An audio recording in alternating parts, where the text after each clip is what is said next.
O programa de hoje é totalmente dedicado à primeira consola da Sony, a PlayStation. Fiquem por aí porque vai valer a pena. Este é o Retro Gamers.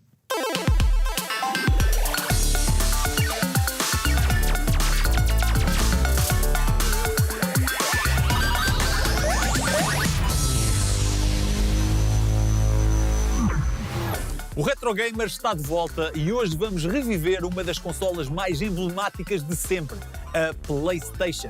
Como não podia falar disto sozinho, vamos ter aqui convidados que vão dar mais cor e alegria a este programa. A nossa comentadora residente, a Núria, que vem destacar os jogos que lançaram a PlayStation. Também em estúdio, um dos responsáveis pela chegada da consola a Portugal, o Pedro Almeida. Ele foi Country Manager, esteve no dia 1 da consola no mercado e vem desvendar um pouco os bastidores que levaram a PlayStation até à casa dos portugueses. A PlayStation não nasceu da ideia de criar uma consola nova, mas sim da crescente necessidade da Sony em entrar no mercado dos jogos, aliando-se a uma das duas maiores empresas do setor, no início dos anos 90. Primeiro aborda a Nintendo para criar um leitor de CD-ROM para a Super Nintendo. Esta nova consola com este leitor de CDs acabou por ver a luz do dia em forma de protótipo e a sua existência parecia ser apenas um rumor, até que há poucos anos um rapaz descobriu que o pai tinha este protótipo no sótão de casa. Nunca foram feitos jogos em CD para a consola, mas não deixa de ser interessante esta parceria, até porque faz parte da história da consola. A parceria acaba por cair por terra quando a Nintendo faz um acordo com a concorrente da Sony, a Philips. Ken Kutaragi, responsável da Sony pelo projeto, tenta ainda uma parceria com a Sega, que não se mostrou interessada. Com todas estas frustrações, Ken Kutaragi agarrou em toda a sua resiliência e convenceu a Sony a lançar uma consola própria. Apesar dos executivos da Sony não estarem 100% convencidos do negócio, deram-lhe luz verde. E em 94 sai a PlayStation 1 e o resto é história. The Sony PlayStation. Now see the outstanding technical capabilities of Sony's advanced video game system. Na PlayStation 1 podemos encontrar algumas das consolas mais raras e cobiçadas por colecionadores. Um desses modelos é o modelo de celebração dos 10 milhões de unidades vendidas mundialmente da PlayStation. Na PlayStation 1, de tom azul escuro, normalmente apelidado de Midnight Blue, com comando de cor a condizer. Este modelo foi um prémio oferecido pela Sony no final da década de 90, que contou com apenas 300 unidades, 100 para cada região. Mas nem todos os modelos limitados estiveram disponíveis para o público. Um desses exemplos é a mítica Debugging Station. Esta PlayStation 1 era usada para testar jogos. Era um modelo diferente dos Dev Kits, sendo que este tinha a possibilidade de ler CD-ROMs gravados, de forma a que os desenvolvedores e a imprensa pudessem testar jogos e demos. Era um modelo muito próximo da consola PlayStation disponível para o público, mas com a diferença de ser de cor azul ou verde, consoante a sua região. Pedro Almeida é um nome desconhecido dos gamers, mas incontornável quando se fala de PlayStation em Portugal. Responsável pelo sucesso da consola no nosso país desde os seus tempos na luz ao mundo. Está hoje aqui no Retro Gamers para nos contar um pouco dos acontecimentos que foi trazer esta marca para a casa dos portugueses. Olá Pedro, tudo bem? Olá, como estás? bem, como é que foi trazer esta PlayStation para o mercado português? Foi uma grande aventura, uma aventura que para mim durou cerca de 20 anos. Eu recordo no primeiro dia, na Luz ao Mundo, pensava que ia trabalhar em filmes e entrei numa sala de reuniões e na altura o meu chefe diz-me: o teu produto vai ser isto. E eu olho, a consola em frente. pensei que era uma torradeira, tipo dos Stormtroopers ou do Darth Vader, abri aquilo. Não percebi, eu adorava jogos, estava habituado a jogar tudo em PC, nos antigos 386, os meus PCs que saíram. Exatamente. Eram com jogos com 20 disquetes, tinham que pôr os Wing Commanders, etc. Aí cheguei a casa com isto e achei que isto é para miúdos. Eu joguei o Ridge Racer e o Wipeout. Epá, fiquei, isto é fantástico. Isto é plug and play, é simples, a velocidade, tudo, uma coisa fantástica. E fiquei completamente bem. É mesmo isto. Não é dois jogos, tanto o Wipeout como o Ridge Racer, dois jogos de corridas bastante rápidos. Jogos de arcada fantásticos. E principalmente o Wipeout com uma banda sonora que traz ao de cima todas as capacidades de som desta consola. Magnífico, magnífico mesmo. Sendo depois o jogo, talvez, na altura a Sega Saturn era uma empresa muito forte em Portugal, Ecofilmes, que era quem representava, e eu lembro-me de perguntarem: trabalhas em quê agora? E eu dizia: eu trabalho em jogos. Trabalhas em jogos? Sim, nas consolas, mas em quê? PlayStation. Isso é da Sega, não é? Era o que eu... Sim, porque na altura os nossos pais mesmo diziam vou comprar uma Sega, não é um... Ou seja, quando tu te dás na Luz ao Mundo com uma tarefa que não parecia nada fácil, como vender uma PlayStation em Portugal, tinhas a Sega como concorrente direta, e como é que foi ganhar mercado e qual foi a estratégia? Foi perceber um bocadinho que as consolas estavam muito conotadas com miúdos, portanto, mais com crianças. Que era a Nintendo, porque vinha de uma distribuidora, que era a Concentra, que basicamente vendia em lojas de brinquedos, que era a comunicação da Sega, que era feita para miúdos de 11, 12 anos, uma coisa muito para crianças. E achei que se fizéssemos um produto, ou tentássemos comunicar aspiracionalmente a PlayStation, conseguimos chegar a uma faixa etária, portanto, primeiro comunicar para a faixa etária mais alta, e que atrás os miúdos querem aquilo que os mais adultos têm. Exatamente. E começámos a comunicar na altura para uma faixa etária, dos 17, dos 16, de 15, 16, 17, 18 anos, e os miúdos dos 18 aos 12 o que queriam é aquilo que o irmão mais velho tem. Depois, mais tarde, mudámos um bocadinho e na altura houve uma altura em que dizíamos vamos a todos os targets, portanto isto é um produto para a família, vamos ter que satisfazer independentemente do sexo, da idade, portanto, depois começámos a comunicar transversalmente a todos os públicos. E ainda te lembras do preço que era esta consola quando ela saiu? Eu lembro-me que custava mais de 100 contos. 100 contos? Bem mais de 100 contos. Eu lembro-me, nos primeiros meses vendíamos tipo 10, 12. Estava longe de pensar que depois chegámos a vender 1 milhão de unidades, não é? 1 milhão em Portugal? 1 milhão em Portugal. Sendo depois ainda vendemos mais de 2. E tens uma ideia de qual seria, quando vocês entraram no mercado, qual seria a cota de mercado que a Sega tinha e qual era o vosso trabalho? A Sega Saturno devia ter em Portugal, quando entrámos, daria 90% do mercado. A Super Nintendo era uma consola muito de nicho mesmo. E demorámos um ano e tal a passar a Sega. Acho que o marco fundamental foi quando saiu o jogo o Tomb Raider. Se puséssemos o Tomb Raider da Sega ao lado do Tomb Raider da PlayStation, era consideravelmente a diferença, via-se. A pixelização, as transparências eram 10 vezes melhores na PlayStation que eram na Sega. Isso, de facto, também junto à imprensa e tudo, permitiu-nos ganhar outro elan e outra projeção. E também, obviamente, a marca Sony em Portugal era uma marca de exceção e obviamente o sucesso Sony também ajudou muito ao sucesso da marca. Vocês, na altura, tentaram, por exemplo, eu sei que a Sony cá em Portugal era uma marca que até já falámos sobre isto, que era... O pessoal comprava as televisões e nem tirava os autocolantes para dizer que tinha uma... Sim. E ter a marca Sony, aliás, como diz, na parte de cima da consola, seria uma maneira, até porque lia CDs de música, tinha uma data de capacidades que... Sim, na altura lembro que tivemos a dificuldade, nós queríamos usar, na altura o slogan da Sony era o It's a Sony, que toda a gente deve recordar, e nós queríamos usar a PlayStation It's a Sony, mas rapidamente percebemos, nós temos que promover a marca PlayStation, porque isto é a PlayStation, isto não é um produto do outro, não é um televisor, portanto não é uma aparelhagem, e rapidamente até a marca PlayStation, no certo sentido, em termos de rankings de popularidade, se tornou maior que a própria Sony, como é hoje em dia, praticamente. Quais é que sentes? Tu ainda acompanhaste vários anos da até PlayStation? perto do lançamento da PlayStation 4. Até perto. Quais são as diferenças do mercado de agora para o mercado que tu encontraste quando te juntaste à Luz ao Mundo? É um mercado mais... existem cada vez mais consolas, mas também o público hoje em dia é mais seleto na compra de jogos. Na altura das PlayStations, o que eu queria, e todos os jogadores queriam, é ter vários jogos para experimentar. Hoje em dia, há 4, 5 jogos que vendem 90% daquilo que se vende no mercado. E, obviamente, o evento todo do online. O online foi um mundo novo. Ainda, o primeiro jogo online era o Socom na PlayStation 2, mas a evolução até agora é algo de fantástico. E também outra razão, outra mudança muito grande é que a PlayStation na altura combatia, basicamente, os miúdos ou estudavam ou jogavam PlayStation. Exatamente. Hoje em dia tem os telemóveis, tem uma série, as redes sociais, etc. É mais para onde se exatamente. E o jogo hoje em dia também, o jogo acaba de ser mais social. Ou seja, os miúdos, quer no seu online, quer quando estão juntos uns dos outros, jogam em grupo. Enquanto neste tempo as consolas eram uma coisa mais solitária, quase uma coisa do miúdo estar escondido no quarto, longe da família a jogar. Aliás, e na altura, e eu penso que também foi uma das dificuldades, é que ter uma consola em casa para jogar não é como nos dias de hoje, que os pais já sabem o que é uma consola. Mesmo na altura da PlayStation, eu lembro, eu próprio tive que comprar a minha porque os meus pais não me queriam oferecer. E, como disseste, perto de 500 euros, ou até mais, se formos pôr a inflação. E havia o fenómeno, é que as televisões estavam na sala de estar. Exatamente. E havia depois outro mito, que era que as PlayStation estragavam os televisores. E os miúdos para jogar tinham que estar na sala de estar. Portanto, E isto é completamente diferente. A PlayStation tem basicamente uma televisão, um monitor para ligar a consola. Não é? É quase uma televisão em cada divisão. Exatamente. Outra pergunta.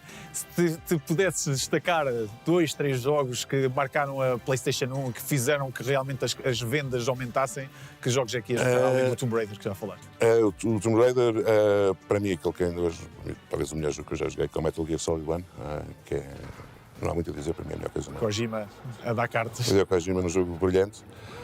E o Gran Turismo. O Gran Turismo também foi um jogo que... Eu penso que até o Gran Turismo até foi o jogo mais vendido sempre da consola, não é? A maioria de quem tinha uma consola praticamente no Gran Turismo. Até porque, na altura, a Sega usava muito o Sega Rally, o Daytona USA, com a Saturn.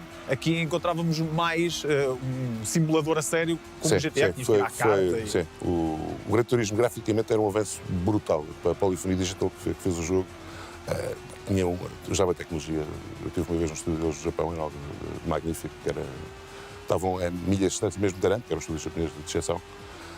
E o Gran Turismo foi, de facto, também ajudou muito a vender a Sony. E em que momento é que deu a viragem?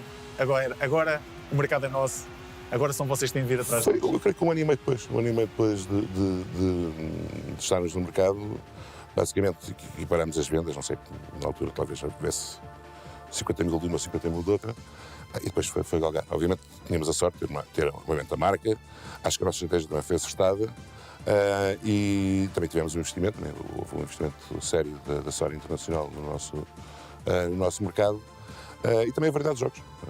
Havia muito jogo, muito bastante Tekkens e afins. Tudo. E também, e a PlayStation não ficou cingida só aos jogos de arcade.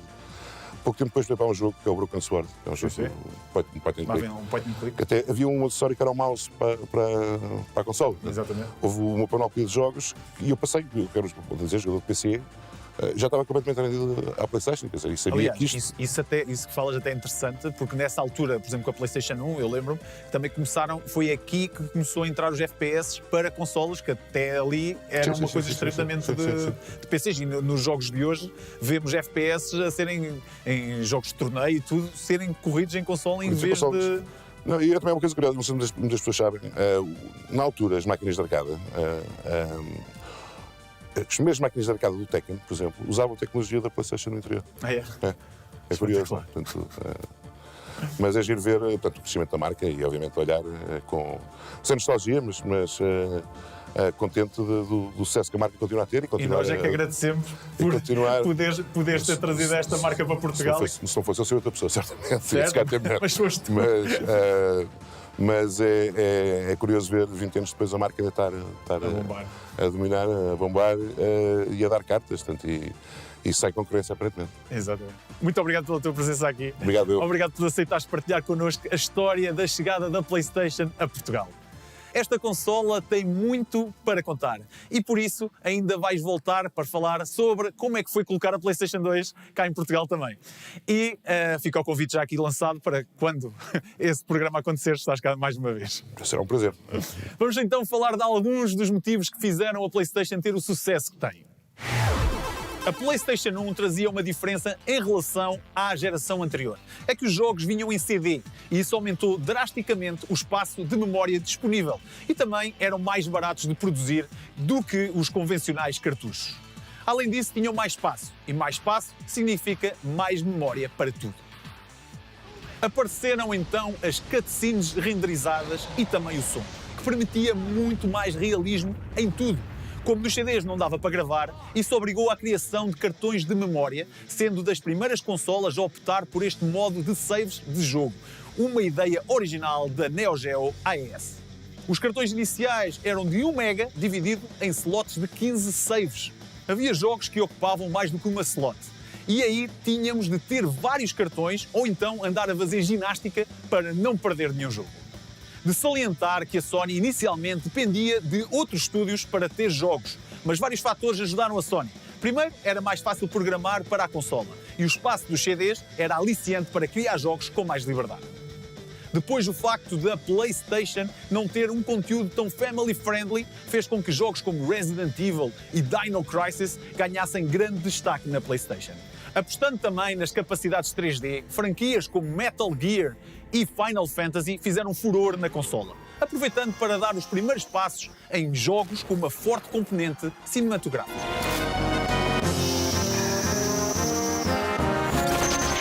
Mais tarde, a Sony investe forte em produções próprias e daí surge o que muitos consideram a mascote da consola, o Crash Bandicoot.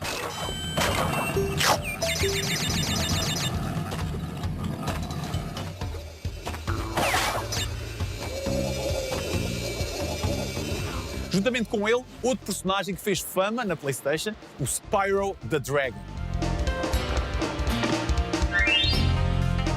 E vou referir só mais um jogo, pois não podíamos deixar de destacar o Gran Turismo. Considerado por muitos o melhor simulador automóvel da PlayStation, foi o jogo mais vendido da PlayStation 1.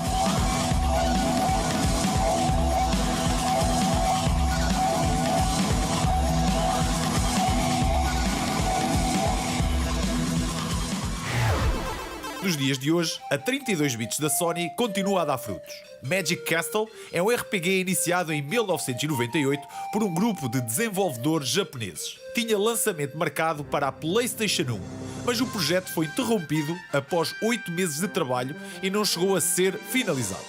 Mais de 20 anos depois, no ano 2020, um dos membros originais do grupo responsável pelo jogo finalizou-o e disponibilizou-o online gratuitamente para os jogadores. Magic Castle é um RPG isométrico de ação com vários puzzles e plataformas. Uma aventura começada há mais de 2 décadas que pode agora ser finalmente experienciada. De salientar que o comando sofre um update para o Dual Analog, que também trazia algumas novidades, ou melhorias, digamos assim.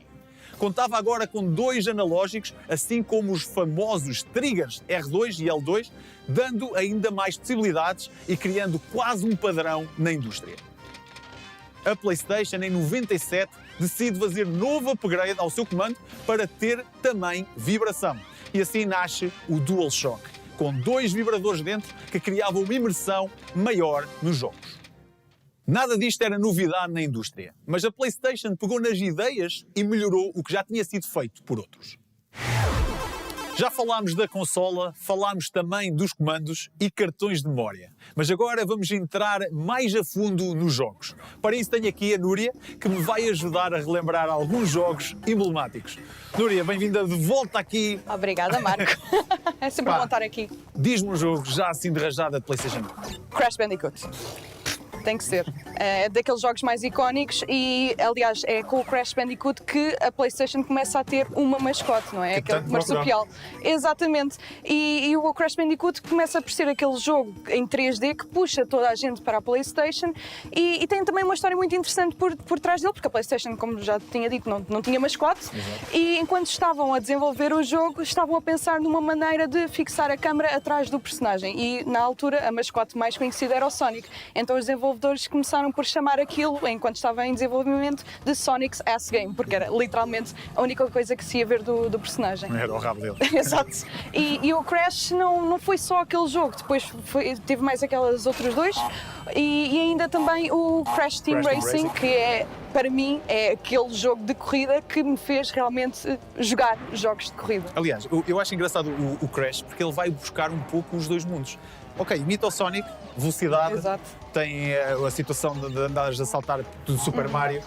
Quando vai para o Crash Team Racing, imita o Mario Kart. Exato. Ou seja, ele consegue estar a imitar todos e, no entanto, ninguém acha que o Crash é uma imitação de... Ele acabou por ter uma identidade própria, aliás, ele acabou por ter uma identidade tão própria que o último marsupial que foi descoberto, já não me lembro exatamente onde é que foi, mas os cientistas que o descobriram acabaram por dar o nome em latim, o nome científico, com um Crash ali pelo meio, que eu acho que isto é definitivo, esta personagem existe, está aqui para ficar.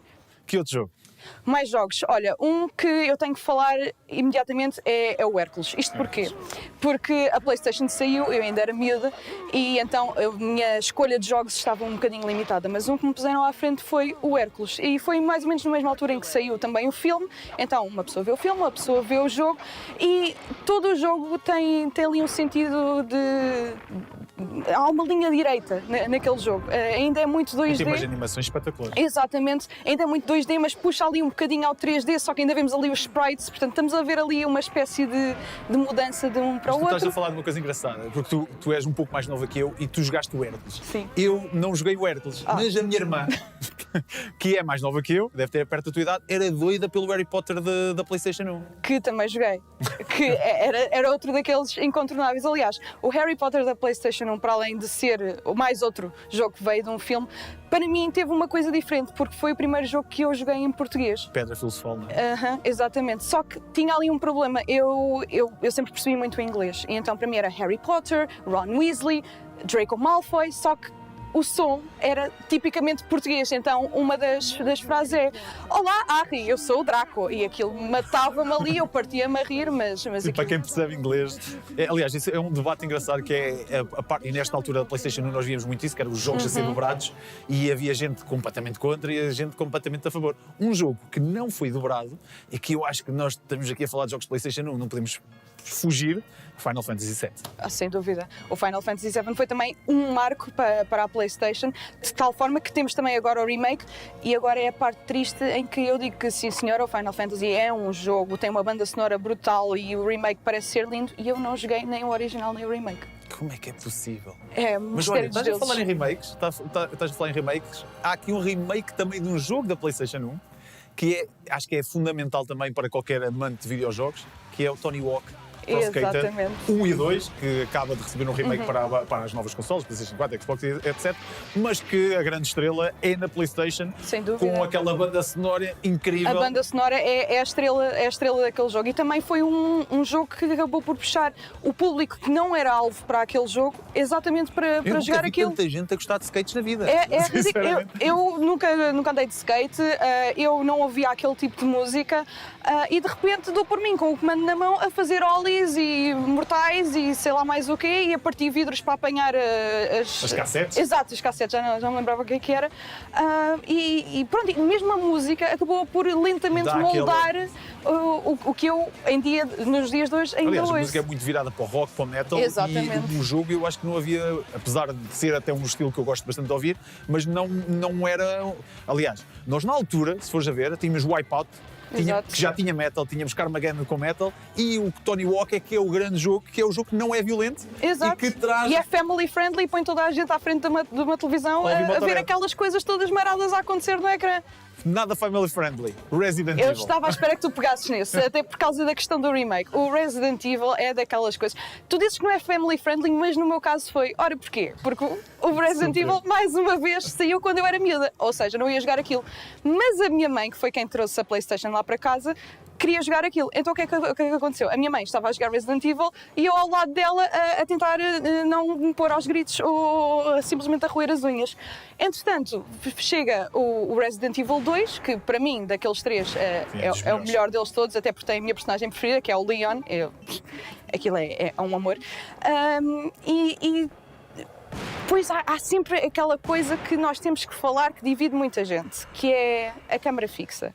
Há pessoal que adora porque traz um elemento de suspense e de tensão, e há pessoal como eu que detesta aquilo profundamente porque atrofia-me um bocado os controlos. Epá, mas ou seja, com as câmaras fixas, tu tens o suspense. Certo. Se não queres suspense, podes jogar o Metal Gear Solid. Que tu tens um stealth, ou seja, tens uma câmara muito mais liberta Exato. com o Resident Evil, e que para mim também foi um dos marcos da PlayStation 1, que com o Hideo Kojima a aparecer com um dos melhores jogos de sempre, Exatamente. em que nós tínhamos de ver a caixa para passar um nível, por exemplo, com Mas ideias para fora mim, da caixa. para mim ainda bem que fizeste a pausa só para eu ouvir isso. Foi muito bom. Mas para mim, o que difere o Metal Gear nem sequer é essa coisa da caixa, porque para além que é brutal, é o Psycho Mantis. A cena de teres de trocar um comando de um dois. slot para o outro. Opa, isso... Como é que isso cabe na cabeça de alguém? E como é que alguém pensa nisso numa altura em que não havia internet para pensar, o que é que eu vou fazer Esse agora? É que era o problema, é que não Como? havia internet. Então estavas a falar de jogos 3D, de ação. tenho aqui mais dois, que um deles eu tenho a certeza que tu jogaste, que é o Spider-Man. Oh, sem dúvida. E o Spider-Man está ligado ao Tony Hawk também. Podíamos ter pegado nisso ainda há bocado. Porquê? Porque foram os dois criados com o mesmo motor de jogo. E, aliás, este Spider-Man não estava ligado a nenhum filme. Ou seja, tinha uma história completamente diferente e tinha vários cameos de vários personagens, inclusive partes narradas pelo Stan Lee, que é um homem adorado por toda a gente. E há uma parte que, pá, isto é um bocadinho spoiler, não é? Mas a parte em que acaba, acho que é quando acaba o combate do Rhino, tu consegues ver uma televisão no chão com o Tony Hawk a dar. Brutal. Epá, é um easter egg genial. Pá, eu tenho de falar mais no jogo, eu não sei se jogaste, mas para mim é muito icónico na geração PlayStation, que é o Legacy of Kain, que sai para a PlayStation 1, traz uma aventura gráfica de um tamanho inacreditável em 3D, que tinha muitos melhores gráficos, por exemplo, que o Final Fantasy, que era um RPG também gigante. Pá, e que eu acho que marcou, eu não sei se tu jogaste esse jogo. Não joguei, mas entretanto, quando me estive a informar sobre alguns jogos, não é, eu vi que há uma coisa que também que difere muito, não só essa questão desse tipo de jogo ser diferente, mas também o voice acting. Eu estive a ver partes do jogo. Incrível. Aquele voice acting era completamente fora. Para o nível da altura era completamente fora, era brutalíssimo. Pá, havia tanto jogo que nós podíamos estar aqui o dia todo a falar. Obrigado, Núria, pela tua presença. Obrigada, mais uma vez aqui. Para quem acha que a consola está morta e enterrada, tomem atenção a isto. A PlayStation original já tinha sido encolhida na PS1, uma versão mais pequena que foi lançada em 2000. Porém, o fenómeno nunca deixou de fazer parte do universo gamer. E em 2018, para celebrar os 24 anos do lançamento da PlayStation original, aparece o PlayStation Mini, que no fundo é um emulador de PlayStation com alguns dos títulos mais carismáticos da altura. Apesar de não ter a lista de jogos mais aliciante das mini-consolas, tem títulos que fazem parte da lista obrigatória da PlayStation 1, como Final Fantasy VII, Metal Gear Solid e o Tekken 3. A consola contava ainda com 2 comandos a simular os originais, sem vibrar e sem analógicos. Esta é apenas uma das maneiras de reviver os tempos áureos da PlayStation 1, pois ainda podes comprar alguns jogos na Store da PlayStation nas consolas mais recentes. Incrível como desenterramos hoje tanta boa história dos jogos que fizeram parte da nossa vida. Se achas que tens aquele tema perfeito que ainda não abordámos ou algo que gostavas de melhorar no Retro Gamers, faz-nos chegar essas opiniões nos nossos contactos e redes sociais. Este foi mais um episódio de Retro Gamers, mas ainda temos tanta coisa para falar que não vais querer perder. Até lá, divirtam-se a jogar.